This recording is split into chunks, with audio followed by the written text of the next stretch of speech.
Hello and welcome back to the Business Talk Show with me, Daniel Wilkinson, and today I'm joined by Making Tsang. Hello. Hello! How are you, Daniel?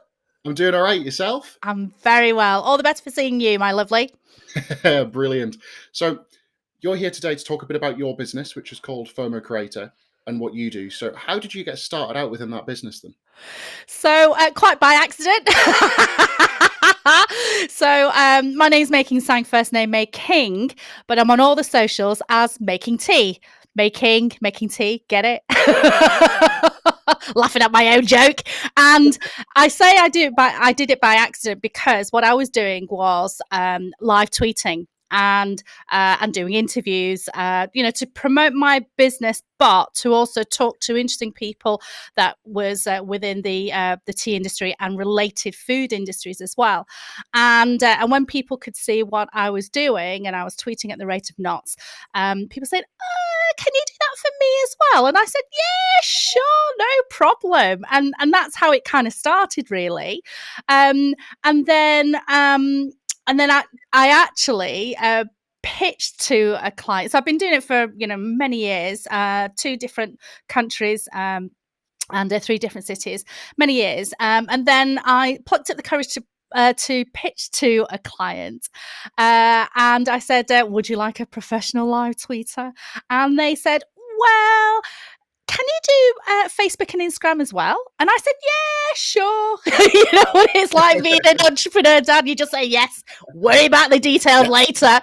And it was actually Andrew and Pete who came up with the name FOMO Creator, because I was calling myself back then professional live tweeter, professional social media correspondent, live content creator. It's far too long a sentence. And they said, "You create buzz, you create excitement, you get people to jump up, stand to attention, and and buy tickets for events. That's what you do. You're a FOMO creator." And I thought, oh my goodness, that's a great name. So that's how it was born, quite by accident. But my name came from pitching to one of my clients. Blimey, absolutely. And that's how most businesses start, isn't it? By accident and working with people and just sort of changing things as you go.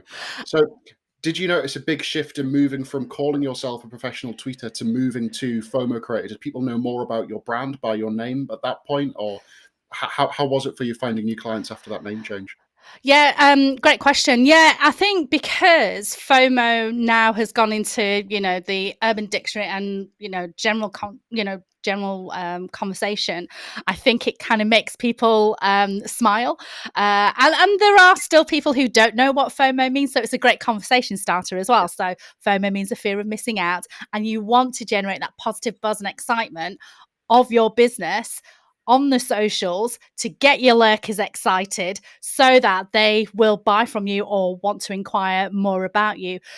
So it definitely, rather than having a description of all the things that I can do, interviewing, tweeting, Instagram stories, live content creation, FOMO Creators just has that great buzzy title, really. That's brilliant. And when you started your business, this was all accidental. So your first client was it the first client that approached you and asked you to do the so how did that come about? Did they just see what you were doing online? Was it through your social media? How did that come about? Yeah, so because what I do is, creating live social media content. And as I say, it's live, it's not thought out. It's, I listen and observe, and I tweet, or I create Instagram stories, or I create LinkedIn posts on the fly, or I do interviews. And so I like to demonstrate what I do, and that's how it piques the interest of people as well. So people can clearly see what I do when I'm tweeting, Instagram storying, or doing interviews. And that's how I first got approached. So, in marketing, Dan, I'm sure you'll know, you've got this thing called inbound marketing. So, you're putting your talents out there, or that's what I've been doing. I've put in my talents out there, showcasing what I do, and it's enough for people, for my lurkers, to then eventually come back to me and say, "Oh, can you do this for me as well?" So, yeah, in using, selective hashtags, in demonstrating my prowess in what I do, it's enabled people to have that conversation and approach me. Absolutely. And what's key to mention here as well is what you do is very different to social media management, isn't it? Where you're sitting there and scheduling posts and planning everything out, and you've got plenty of time to think about it. What Yeah, you're doing is instant in the moment. It's very different. that's right, and I'm so glad you pointed that out, because I have had, when I have prospected to conferences and events, some people have said to me, "Oh, we don't need a FOMO creator, thanks. We've got a social media manager," and then actually, not that I get upset about rejections, because those rejections take you one step further to that person saying yes, right? But I do remember one of my early rejections. One of the attendees of the conference. She was an exhibitor. She actually turned around to me and said, "Do you know what? They really needed a FOMO creator, because they tweeted 5 times out of a full day conference and were patting themselves on the back, thinking that they'd done a really good job." Now, 5 tweets or 5 Instagram stories is not going to be enough to generate that buzz and excitement. It doesn't tell enough, a good enough story about what we do. And so that's why it's different. It's live, it's on the fly, but I'm thinking all the time of what is that buzzy excitement, FOMOable, if that's a word. It is now. It is now. FOMOable content that makes people think, "Oh my God, what's this? I need to find out more." So that aspect of it, the ability to generate live content that piques that interest, is the skill and talent, and also being able to do it on a set period of time, whether that's 2 hours, 4 hours, 8 hours for a day conference, or 2-day conference, which I've done before, and being able to do that consistently is very different to social media management. Absolutely. And I don't know if you can take us through sort of like a day in the life of you, like like when you arrived. I know it's very instantaneous what you do, but do you sort of know where you're going to go, or is it all just in your head on the day, and you're like, "I'm going to go here now"? What's a day in the life for you like? It depends on the client. So, with some clients, I've been given the full creative freedom to do what I do, because I know what I'm really good at.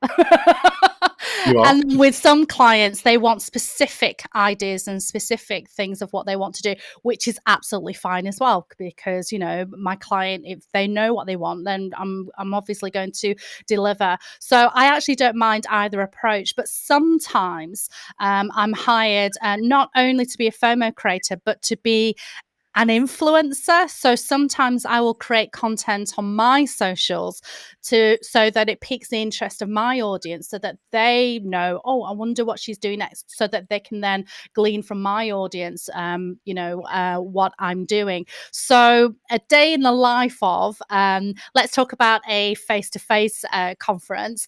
I might start, and I have done this, I might start the day by saying, maybe if I arrived the day before, a bit proper excited, and Yeah. and talk about how I've arrived, and and talk about the venue, and and do a few stories on the actual venue itself. I could do that on my own account or on my client's account, but then it depends on the event itself. So for an exhibition, for example, they may have a couple of events where people are speaking. So then I would actually go ahead and live tweet the conference. With some exhibitions, I'm not tweeting about the speakers, but actually going to the exhibitors themselves, and Yeah. doing interviews with them. So it involves a lot of a variety of live content, Yeah. because we don't want the same thing, and it's just a case of capturing those. So, but pretty much everything that I do is on my smartphone when I'm out and about. Sometimes I might use a tripod, to do the interviews, and I definitely have my handy mic with me, which is branded to my client, with the exhibitions that I go to. That's brilliant. And when you're interacting with these clients on the day, what's their first thought when you come to them? Because it's not every event that has one of these FOMO creators. You've got a very unique talent and a very unique set of skills. And how's the reaction when you come along and do content with them? Well, thank you so much for saying so. And I wish you had that Liam Neeson accent there where you said unique set of skills. Well, from what I've observed by going to conferences in the past, and you may have experienced this too, Dan, where you may traditionally videographers might go around a conference and say, "Oh, hey, can you give us a testimonial?" And then a lot of people, especially if they're scared of video, they're like, "Oh, is that the time? Oh, gotta go. No, sorry." Yeah, Now, if you make it about that person, that switches the narrative, but you'll get the same result. So when I go to attendees or exhibitors, I'll say, "Would you like a bit of free publicity for yourself?" And they were like, "Yeah, sure." And I still get the same content because I will ask who they are, what they do, but do a quick interview with them. And then it's a win win because as an exhibitor or as an attendee, the conference organizer wants to attract more attendees and more exhibitors like the ones that they currently have. So, by giving them a bit of publicity and showcasing what an amazing conference it is, or what an amazing exhibition it is, it means that the people who are lurking will think, "Oh, I'm just like that person. I need to go to that conference too." Or I'm like that exhibitor. Looks like they've got a lot out of this conference. I need to inquire about exhibiting too. So that switches the narrative a little bit. And also, as well, when I'm interviewing, we do talk a little bit about what we're going to discuss yeah, very quickly and so on. But hopefully, with my bubbly personality and engaging personality, then hopefully it sort of puts people at ease, especially if they haven't interviewed before. So um, I remember I actually did an awards ceremony and I went to a networking event with all the nominees. 80% of the nominees had never been on video before.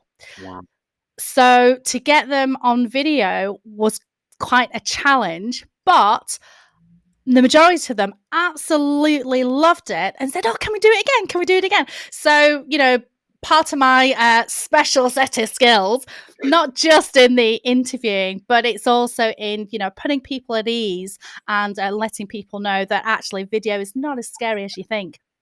absolutely. And as well with a lot of businesses these days, a lot of them now are focusing on the people. And something that you do, I think, very well when you manage those social media accounts for the days is you don't just make it boring tweets about what's going on at the event. You're there, your face is there, front and center, and people know who you are from these things. How key is it, do you think, to have people in front of businesses rather than just a brand name? Oh, so important. So important. Before the days of social media, exhibitors and conferences, you can only gain a glimpse into what they do. And there was this sort of air of arrogance associated with some of them of look how great we are. Aren't we amazing? Isn't it all about us? And hey, what do you think about us? We're pretty great, right? But with social media, it's a two-way conversation, isn't it? Yeah, Us as consumers, we've got the power to decide what is good and what isn't. That's why it's important that rather than say, "Hey, can you give us a testimonial about how great we are?" It's more about, "What is it that you do? How can I help you?" And yeah, I mean, we're all lurkers on social media, right, Dan? yeah, yeah. I'm on there constantly. So if we're lurking, then chances are your, potential clients are lurking as well. So give them something that's worth lurking on. And when you give them something worth lurking on, which is not about you, but it's about how you can help others, then that's what's really important. So getting people to know you as a person, as a business, as a culture before the selling businessy bit is really important. And ultimately, people buy from people. So showcasing people at your conference, at your exhibition, at your networking event, at your award ceremony, at your webinar. I've done online FOMO as well. Really knuckling down and talking about the people is the first insight to get people to know who you are as a person, then as a brand, as a culture, then as a business. Brilliant. And I know you touched on there that you also do online events. What was that shift like when? Because I know I didn't want to mention it, but I'm going to have to when COVID hit. When The P COVID hit, word. everything went online, everything, and there was a massive. I mean, we as a business, the business I run, have been doing live streaming one after another. We're even doing it for some in-person events this year to get sort of content from those events. So you must have seen a massive uptake. What was it like for you going online rather than in person?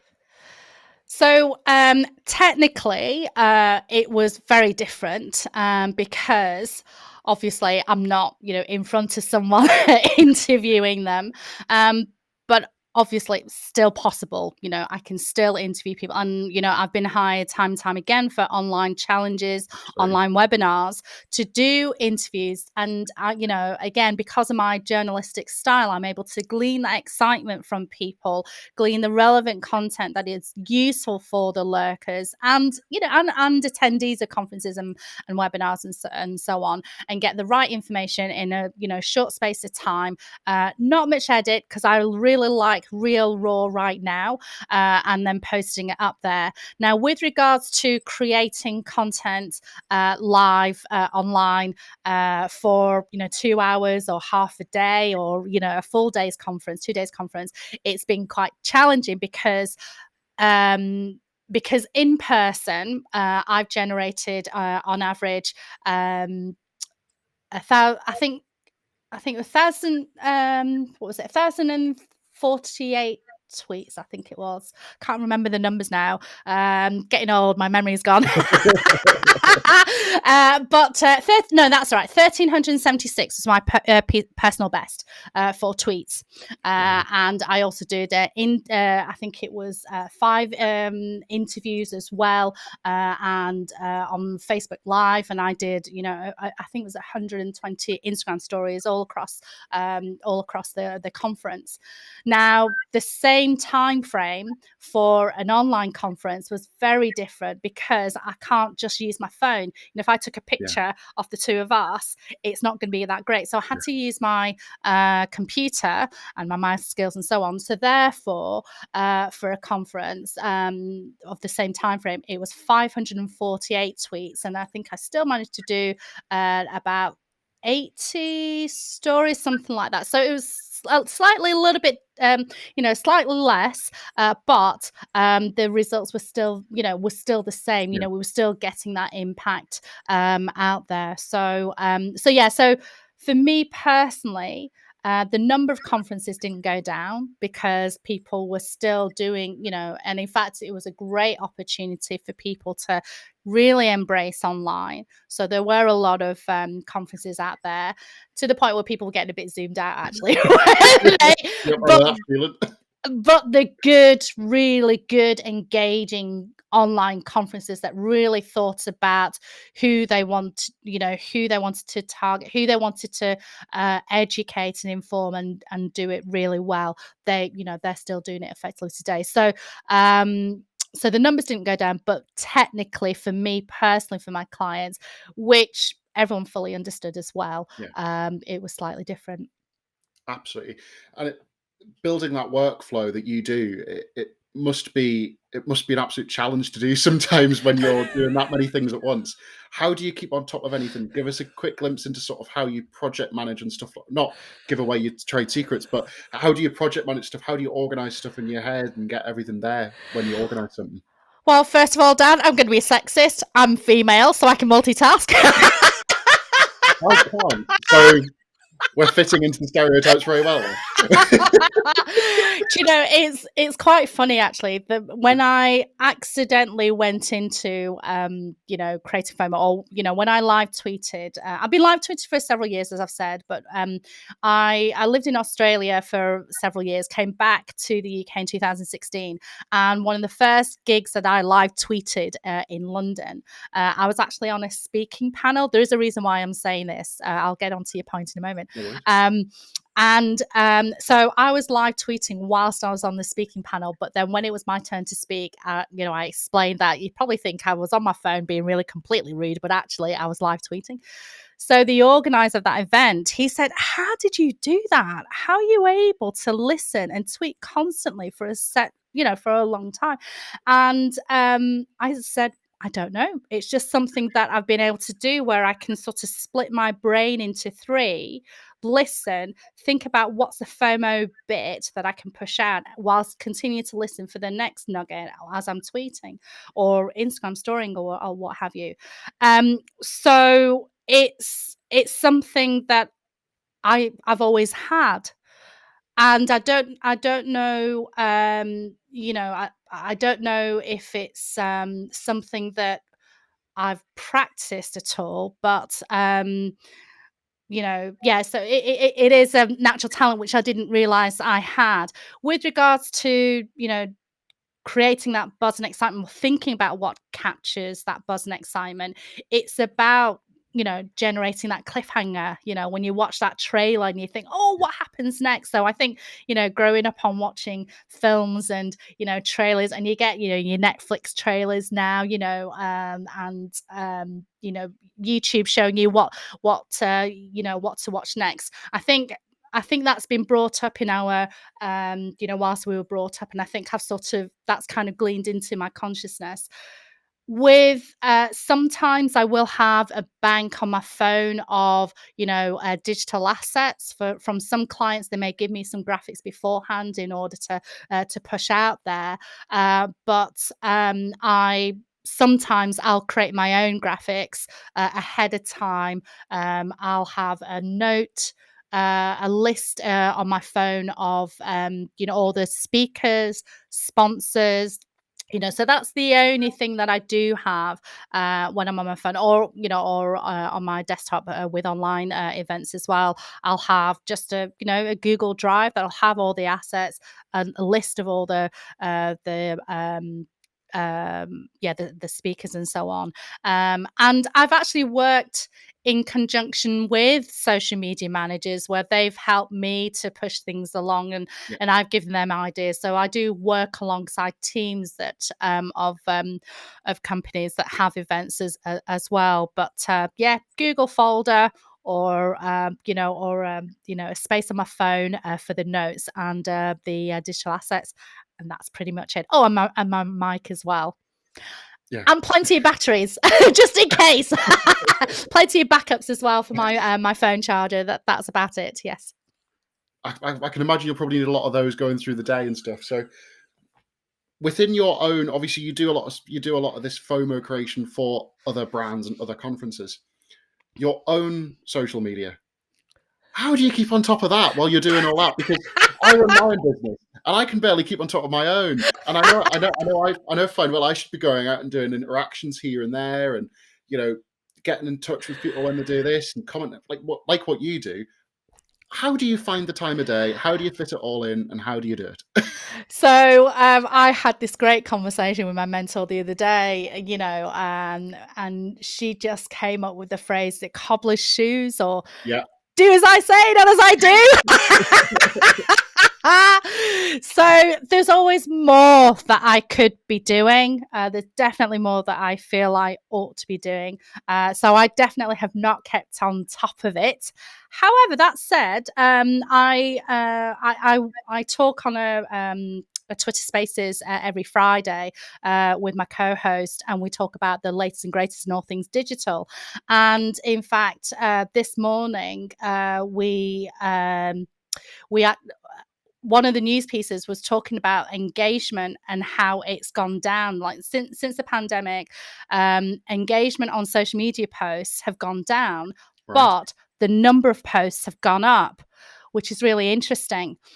And what that seems to suggest is that people are panicking that their engagement has gone down, so therefore they're posting more. Right. Now, I've actually gone the other way where I'm not posting as much, and I haven't seen much of a loss. So actually, less is definitely more. As long as you produce good quality content, that's the most important thing. So I don't think that. So for your listeners, don't be pressurized into, and don't beat yourself up either. We've got lives Yeah.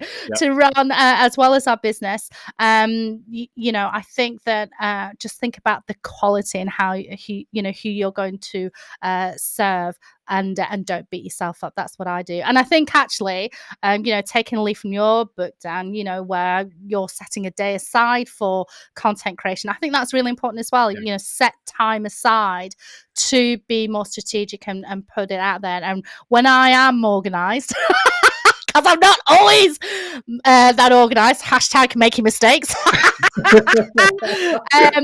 When I do get organized, I do batch process and push content, on like create it beforehand to push it out.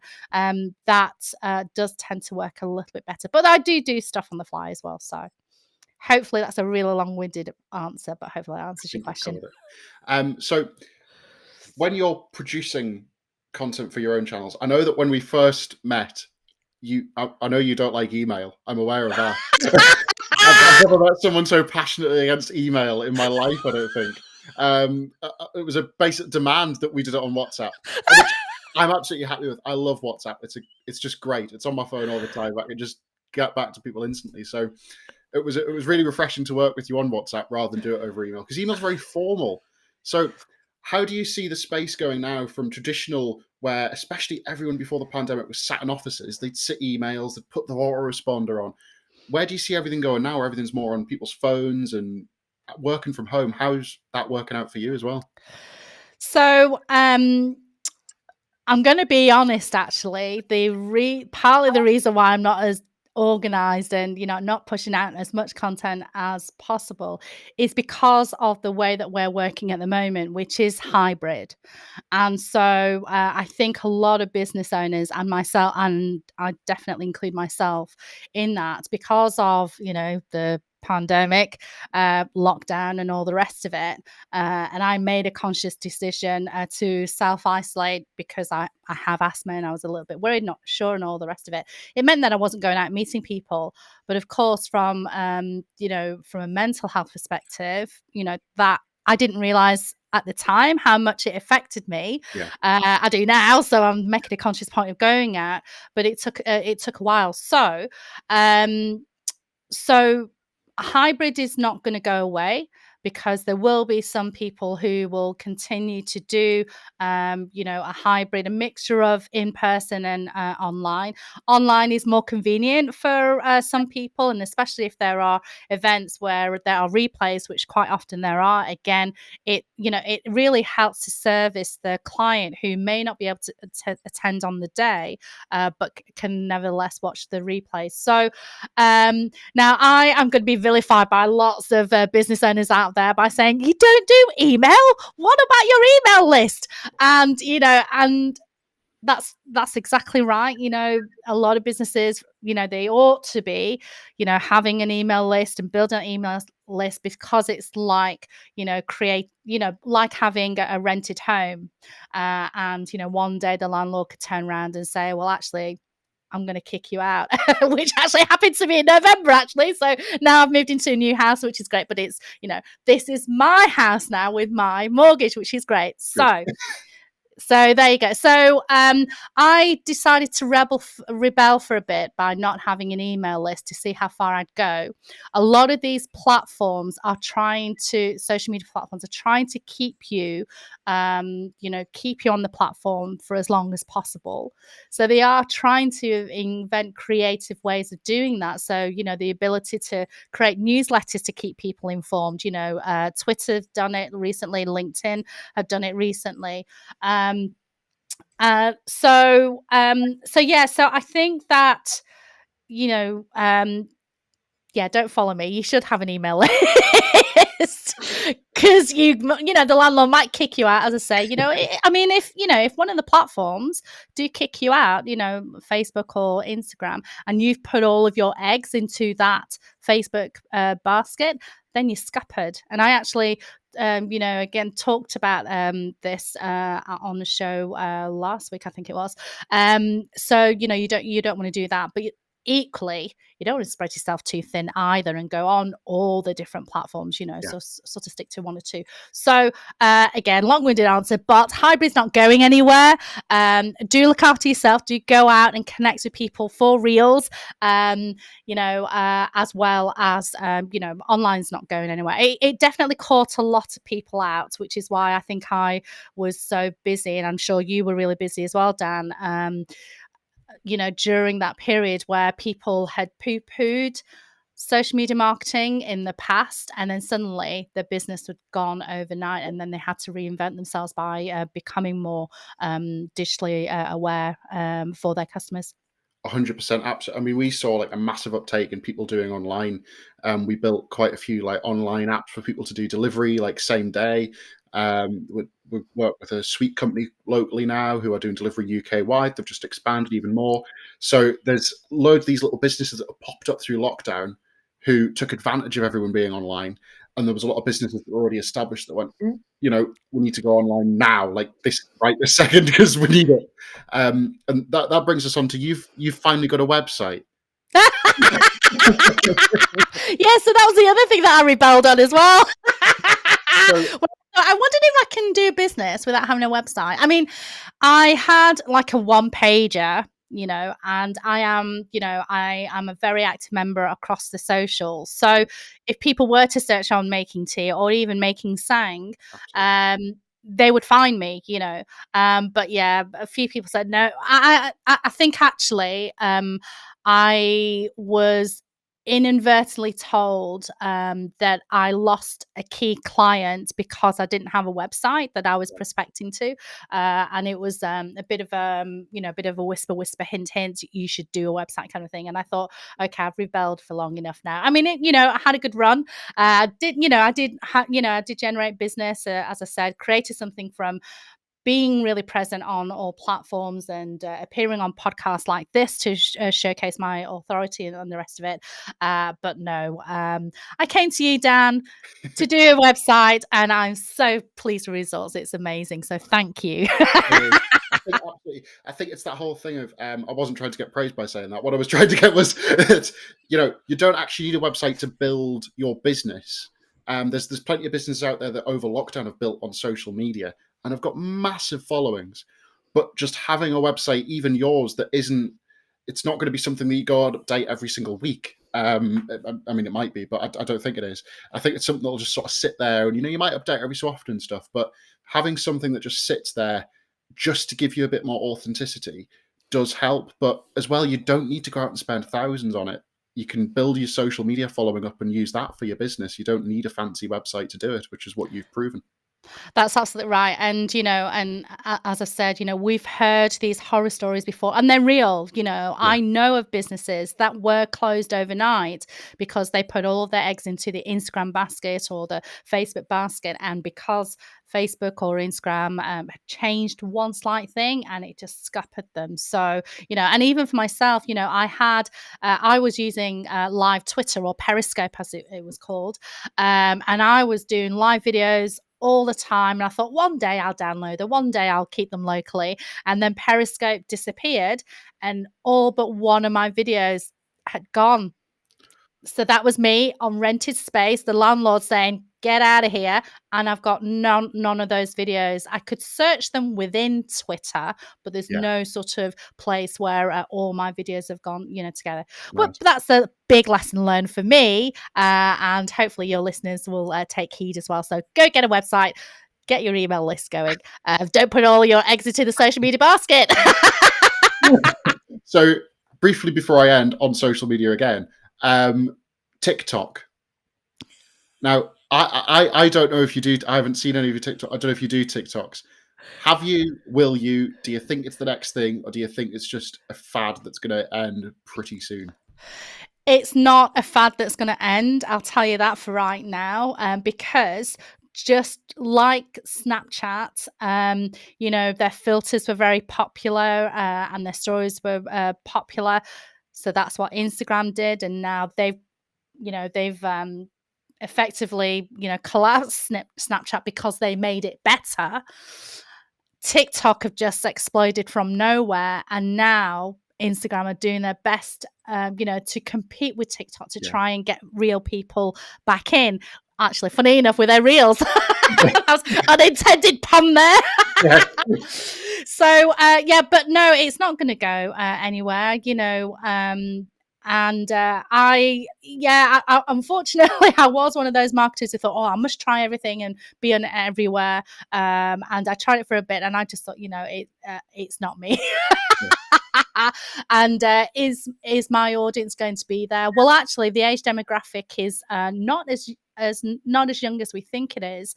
But it's like anything. It's like any of these platforms, and your marketing strategy generally. You can't be everywhere, especially if you're starting out in business. If you're a one-person band that hires people in, freelancers in from time to time, like I do, it's not possible to stretch yourself too thin. So, but no, the way that Instagram, especially, and actually Facebook, they've released something.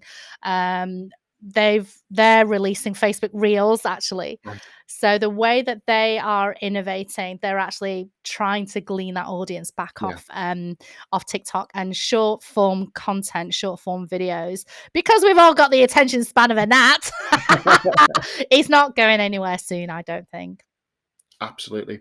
So, yeah, just to round things off, if people want to listen to you every Friday, where can they do that? How can they tune in, and where do they find you? So, Twitter Spaces. It's at 10:30 on a Friday, and it's with my co-host Amanda from Spider Working. She has an incredible YouTube show, and she talks about the latest and greatest in all things digital, and then we discuss it in the Twitter Spaces at 10:30. And if you want to check me out, my website that Dan created, the amazing Dan, that's FOMOcreator.social. That's brilliant. And what's your Twitter handle again, just so people know exactly where to find you? At Making Tea, which is MAYKINGTEA.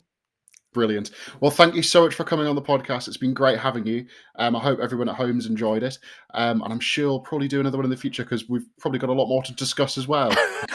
Absolutely. I'm going to say one final thing before we go, if that's all right. Any business can create buzz and excitement in their own business. You don't have to have an event.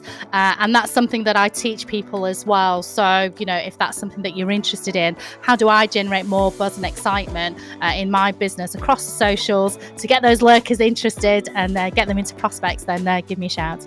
Absolutely. And I'll fully recommend Making as well. So go and get in touch with her. That's brilliant. Thank you very much for coming on. And I hope you have a very good day. And I'll speak to you all very soon. You too. Thank you. Bye.